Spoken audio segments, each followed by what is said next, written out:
संभल दंगों में पाकिस्तानी कनेक्शन, पाकिस्तानी मौलाना की साजिश का पर्दाफाश। उत्तर प्रदेश में हुए संभल दंगों की गूंज पूरे देश में सुनाई दी थी, पर क्या आपको पता है कि दंगों की साजिश रचने वाला पाकिस्तानी मौलाना था? क्योंकि अब उस पाकिस्तानी मौलाना की साजिश का पर्दाफाश हो चुका है और अब योगी उसे ऐसा सबक सिखाएंगे कि पाकिस्तानी मौलाना के पैरों तले जमीन खिसक जाएगी। नमस्कार, कैपिटल टीवी देख रहे हैं आप, मैं हूं आपके साथ हर्ष भारद्वाज। संभल में जामा मस्जिद के सर्वे को लेकर हुई हिंसा का मामला अब नया मोड़ ले चुका है। इस घटना से जुड़े मोहम्मद अकील नामक व्यक्ति का एक वीडियो वायरल हुआ, जिसमें वो पाकिस्तानी मौलाना मोहम्मद अली मिर्जा से सवाल पूछता नजर आ रहा है। अकील ने दंगों में मारे गए लोगों को शहीद कहे जाने को लेकर मौलाना से राय मांगी थी। वीडियो के वायरल होने के बाद संभल पुलिस ने मामले की जांच को तेज कर दिया है। पुलिस ने कई टीमें गठित की हैं ताकि यह पता लगाया जा सके कि दंगों में पत्थरबाजी को लेकर अकील के पास क्या जानकारी थी। स्थानीय इंटेलिजेंस और इलेक्ट्रॉनिक सर्विलांस का भी सहारा लिया जा रहा है। क्या पाकिस्तानी मौलाना ने लोगों को भड़काया? पुलिस ने अकील की पहचान और उसके ठिकानों का पता लगाने के लिए स्थानीय लोगों से जानकारी जुटानी शुरू कर दी है। पुलिस ये जानने की कोशिश कर रही है कि अकील वीडियो में जो बातें कह रहा है उसका आधार क्या है और वह पाकिस्तानी मौलाना तक आखिर कैसे पहुंचा। संभल पुलिस ने इस मामले में तेजी दिखाते हुए स्थानीय इंटेलिजेंस और तकनीकी साधनों का इस्तेमाल शुरू कर दिया है।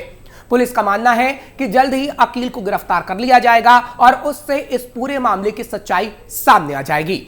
पाकिस्तानी कनेक्शन ने बढ़ाई चिंता। अकील का पाकिस्तानी मौलाना से संपर्क करना न केवल स्थानीय स्तर पर बल्कि राष्ट्रीय सुरक्षा के लिहाज से भी चिंता का विषय बन गया है।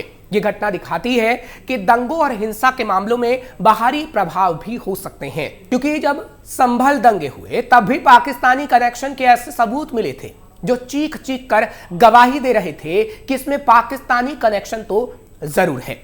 क्योंकि संभल हिंसा में जैसे जैसे यूपी पुलिस और न्यायिक आयोग की जांच आगे बढ़ी, वैसे वैसे चौंकाने वाले खुलासे होने लगे। पिछले दिनों भी हिंसा करने वाले दंगाइयों का पाकिस्तानी कनेक्शन सामने आया। मौके पर मिले सबूत चीख चीख कर गवाही दे रहे थे कि कैसे मेड इन पाकिस्तान चीजें मस्जिद के पास नालियों से बरामद हुई।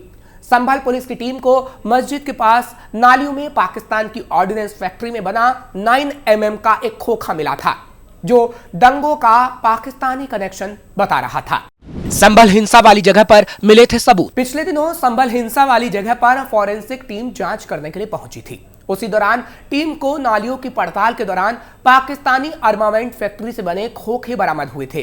फॉरेंसिक वालों के साथ खुफिया पुलिस यानी SIU यूनिट भी मौके पर पहुंची थी। सर्च ऑपरेशन में अफसरों की टीम को मौके से पाकिस्तानी ऑर्डिनेंस फैक्ट्री के 9 mm के 2 मिस फायर और एक खोखा बरामद हुआ।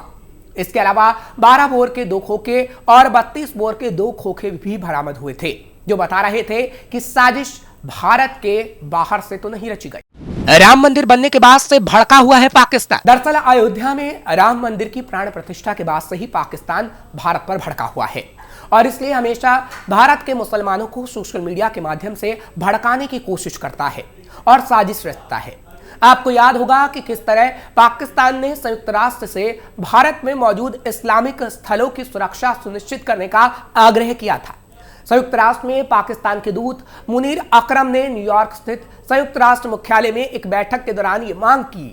ये बैठक OIC के सदस्य देशों के बीच थी और कहा, भारत में कई मस्जिद खतरे में हैं, जिससे साफ अंदाजा लगाया जा सकता है कि पाकिस्तान किस तरह से भारत का माहौल खराब करने की कोशिश हमेशा से करता आया है।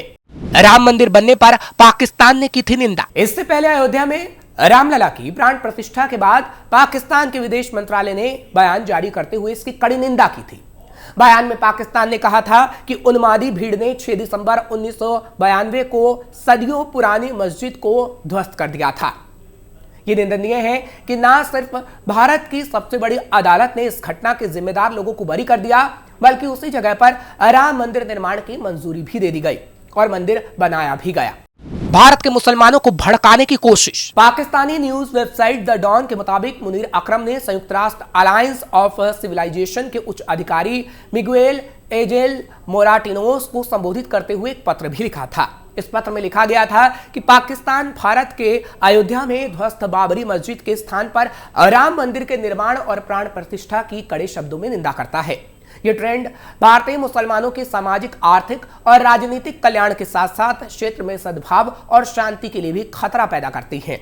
संयुक्त राष्ट्र में पाकिस्तान के दूत ने अपने पत्र में इस बात पर जोर दिया था कि भारत में इस्लाम से संबंधित विरासत स्थलों की सुरक्षा को सुनिश्चित करने के लिए हस्तक्षेप करने की जरूरत है।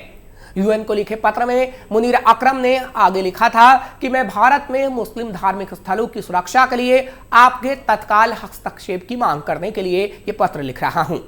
संयुक्त राष्ट्र को इस्लाम से जुड़ी विरासत स्थलों की सुरक्षा और भारत में धार्मिक और सांस्कृतिक अल्पसंख्यकों के अधिकारों को सुरक्षित करने में अपनी महत्वपूर्ण भूमिका को निभाना चाहिए।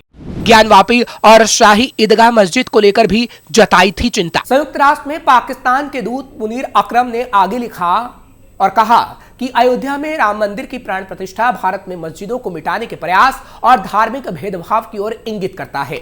मामला बाबरी मस्जिद से भी आगे बढ़ चुका है। भारत में मौजूद अन्य मस्जिदों को भी इसी तरह के खतरों का सामना करना पड़ रहा है। मुनीर अकरम ने कहा था, अफसोस की बात यह है कि यहाँ कोई अकेली घटना नहीं है, क्योंकि वाराणसी स्थित ज्ञानवापी मस्जिद और मथुरा स्थित शाही ईदगाह मस्जिद सहित अन्य मस्जिदों को भी अपमान और मिटाने के खतरों का सामना करना पड़ रहा है। अब इससे तो साफ है, यानी इससे साफ समझा जा सकता है कि कैसे पाकिस्तान ने भारत की मस्जिदों को लेकर भारत के मुसलमानों को हमेशा से भड़काने की कोशिश की है। और इसलिए कहा जा रहा है कि संभल हिंसा में भी पाकिस्तान का हाथ था। फिलहाल इस मामले की जांच चल रही है, क्योंकि अब जब पाकिस्तानी मौलाना का कनेक्शन सामने आया है तो कई तरह के सवाल भी उठने लगे हैं। पाकिस्तान में तोड़ी जा रही मस्जिद। क्या आपको पता है, जो पाकिस्तान संभल में उत्पात मचाने की कोशिश करता है, जो पाकिस्तान राम मंदिर को लेकर यूएन चला जाता है और कहता है भारत में मस्जिदें तोड़ी जा रही हैं, उस पाकिस्तान में मस्जिदों का क्या हाल है, उसका सच भी अब आपको बताते हैं।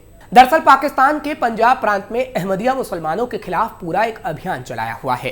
पाकिस्तान में पहले मुस्लिम कट्टरपंथी संगठन तहरीक लब्बैक या TLP ने पिछले साल एक अभियान चलाया था कि अहमदिया मुस्लिमों को ईद उल अजहा के दिन कुर्बानी नहीं देने दी जाए। पाकिस्तान की पुलिस ने भी घर घर जाकर तलाशी ली थी और अहमदिया मुसलमानों को कुर्बानी नहीं देने दी थी। और तो और अहमदिया मुस्लिमों की मस्जिदों में घुसपैठ की गई, मस्जिदों को तोड़ा गया, मीनारों को भी तोड़ा जा रहा है। इससे पहले 14 जुलाई 2024 को पाकिस्तान की पुलिस ने अहमदिया मस्जिद की मीनारों को तोड़ा था। ये मस्जिद सैकड़ों साल से वहां मौजूद थी, इसके बाद भी उनकी मीनारों को जबरन तोड़ दिया गया। अहमदिया मुसलमानों पर पाकिस्तान कर रहा अत्याचार। अहमदिया मुस्लिम पाकिस्तान में सबसे बड़े शिकार है। 50 के दशक में लाहौर में अहमदिया मुस्लिमों के खिलाफ पहला फसाद हुआ। पाकिस्तान की आवाम इन्हें काफिर कहते हुए मारकाट मचाने लगी। हालात इतने बिगड़े कि 3 महीने का मार्शल लॉ लगाना पड़ा। लाहौर दंगे के नाम से जानी जाती इस हिंसा में कितने मरे, हर जगह इसका अलग अलग अनुमान मिलता है। माना जाता है कि कुछ सैकड़ों से लेकर हजारों अहमदिया मुसलमान मारे गए थे। पाकिस्तान में मुस्लिम आबादी का एक बड़ा हिस्सा सुन्नी है, जो 80% से ज्यादा है। इसके अलावा 10 से 15% शिया हैं। मुस्लिमों में कई छोटे समुदाय भी हैं, जैसे इस्माइली, बोहरा और जैदी। अहमदिया समुदाय, जिसे 1974 में पाकिस्तान के संविधान ने गैर मुस्लिम घोषित किया, भी एक महत्वपूर्ण संप्रदाय है। इस समुदाय के धार्मिक अधिकारों पर कई रोक टोक है। सूफी परंपरा भी पाकिस्तान में है। इसके अलावा देवबंदी और बरेलवी जैसे संप्रदाय भी पाकिस्तान में मौजूद है। हालांकि पाकिस्तान जब मुसलमान और अन्य लोगों पर जुर्म करता है और उनकी मीनारें, मस्जिदें तोड़ता है, तो वो एक शब्द नहीं बोलता, लेकिन दूसरे देशों में दखल देता है और भारत की ज्ञानवापी और मथुरा में मस्जिद को लेकर हो हल्ला मचाता है। यहां तक कि संभल दंगों तक में साजिश रचने की कोशिश करता है।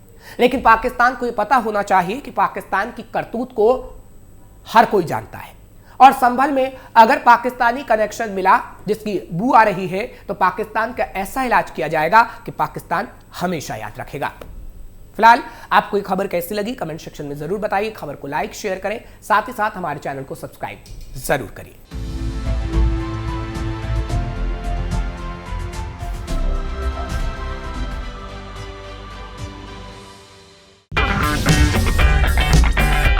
अगर आपको हमारा वीडियो पसंद आया हो तो इसे लाइक करें, हमारे चैनल को सब्सक्राइब करें और हाँ, बेल आइकन दबाना ना भूलें ताकि आप तक हमारे वीडियो की नोटिफिकेशन पहुंचती रहे।